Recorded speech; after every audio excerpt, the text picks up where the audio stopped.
r/scariest stories. Posted by u/mrcenterofdauniverse. I am not the girl in the elevator. The day I disappeared, I wandered through Los Angeles in the haze of my own thoughts. It was a bleak, cloudy morning, the kind where the sun was merely a smudge on the horizon, the city muffled beneath a shroud of mist. My footsteps echoed on the pavement, a hollow rhythm that seemed to mock me. I found solace in the hum of the city, the discordant symphony of car horns, distant voices, and the occasional bark of a stray dog. January 30th, 2013. I have arrived in Lalonde. And there is a monstrosity of a building next to the place I'm staying. When I say monstrosity, mind you, I'm saying as in gaudy. But then again, it was built in 1928, hence the Art Deco theme, so yes, it is classy, but then since it's LA, it went on crack. Fairly certain this is where Baz Luhrmann needs to film The Great Gatsby. I arrived at the Cecil Hotel, its facade crumbling, a relic of another time. The walls seemed to hold secrets, whispers of lives long gone, the air heavy with a history I couldn't see but could feel.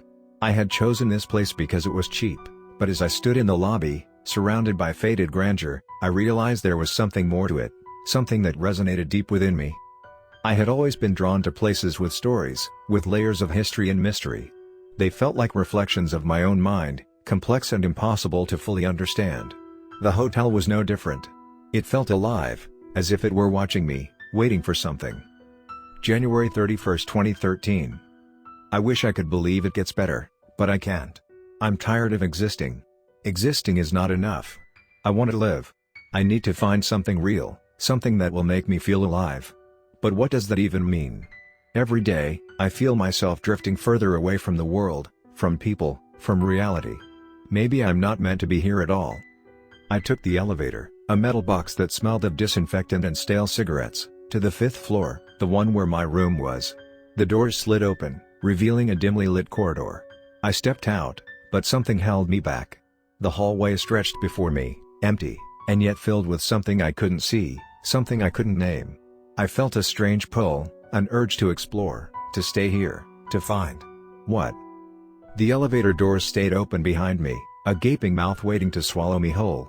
I turned back to look at it, my mind flickering with thoughts that didn't fully form, fragments of ideas I couldn't grasp.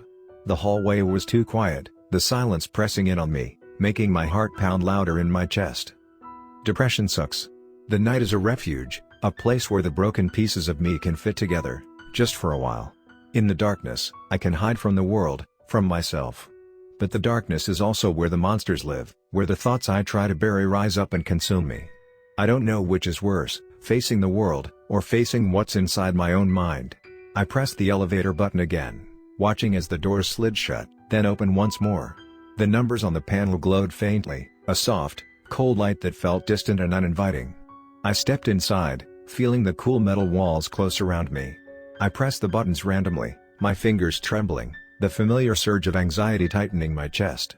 I wasn't sure what I was trying to accomplish, but I kept pressing, as if hoping for a response, a sign, something. The elevator shuddered, then began to move, but the doors didn't close. They stayed open, revealing the same empty hallway, the same silent stretch of carpet. My reflection stared back at me from the mirrored surface of the doors, distorted, warped. I couldn't recognize myself. I couldn't see the girl I thought I was. I spent about 2 days in bed hating myself. I'm drifting through this city, through life, like a ghost. I can see the world, but I can't touch it, can't connect with it. Everything feels so far away, like I'm watching it all through a screen. Maybe that's what I am, a ghost, a shadow, something that exists between the cracks of reality.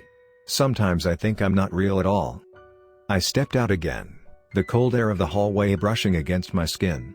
I was trembling, a deep, visceral fear coursing through me, something primal and uncontrollable. My thoughts were spinning, a chaotic whirl that I couldn't escape from. I began to pace, the rhythm of my footsteps the only sound in the oppressive silence. The elevator doors remained open, a silent invitation, a portal to where? The buttons on the elevator blinked at me, an erratic pattern that made no sense. I pressed them again, desperate for some kind of reaction, some kind of change. But nothing happened. The walls of the elevator seemed to close in on me, the air thickening, suffocating. I felt like I was being watched, like something unseen was just out of sight, just beyond the edges of my perception. I have this fear of being forgotten. It's irrational, I know, But the thought of disappearing, of no one remembering who I am, terrifies me. What if I fade away, like I never existed at all? It's hard to fight against the fear when every day feels like I'm one step closer to vanishing. Reality is fragile. It feels like it could break at any moment, like the seams are already coming apart. There are things in this world we can't see, things that exist in the spaces between reality. I feel like I'm slipping into those spaces, like I'm becoming one of those things that people can't see, can't understand. I ducked back into the elevator, pressing myself into the corner, trying to make myself small, invisible.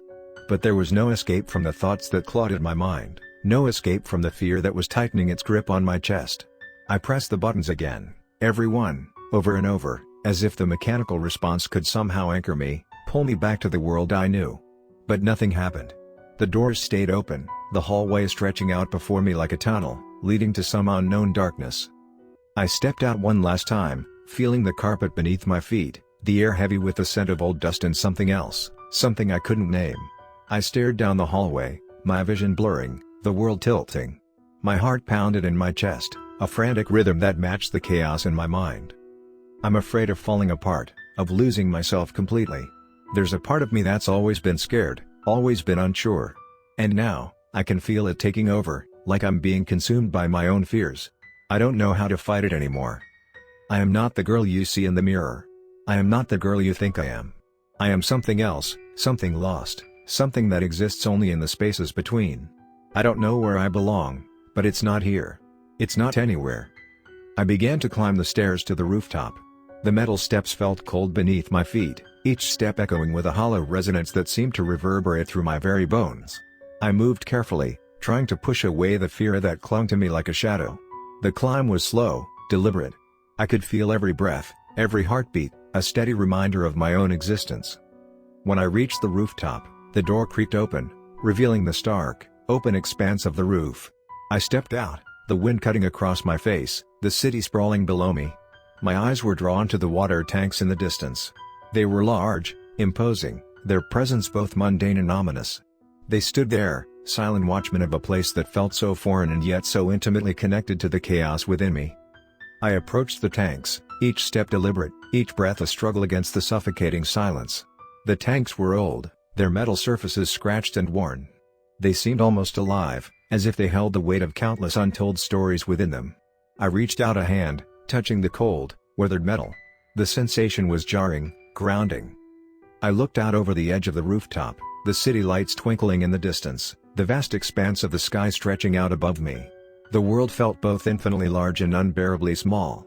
The wind whipped around me, a reminder of how alone I was, how distant everything seemed. I just wish someone around me could understand what it really means to be depressed. The night wrapped around me, heavy and silent. I stood there, facing the water tanks, feeling the weight of my own thoughts pressing down on me. The silence was profound, an empty void that seemed to stretch endlessly. I could feel my own breath, my own heartbeat, a reminder of my existence in this vast, lonely world. And then I stopped. I took one last look at the rooftop, the water tanks standing silent and watchful. I turned to leave, my footsteps echoing in the emptiness, the only sound in the stillness of the night. The city below continued its restless hum, oblivious to the girl who stood alone on the rooftop, searching for something she could never quite find. In that final moment, the darkness around me felt both a sanctuary and a prison. The world below continued to spin, the lights twinkling like distant stars, and I was left standing on the edge, a fleeting shadow in a vast and indifferent world. The last I saw was the darkened rooftop stretching out behind me, the water tanks looming like silent witnesses to my departure. And then, as I walked away, the silence closed in. I talked to anyone and everyone hoping for a person I can depend on. But no one wants to have someone else's problems thrust upon them and be expected to hold them up. I get why, we're selfish people, we have our own issues to deal with. How could you possibly take on someone else's?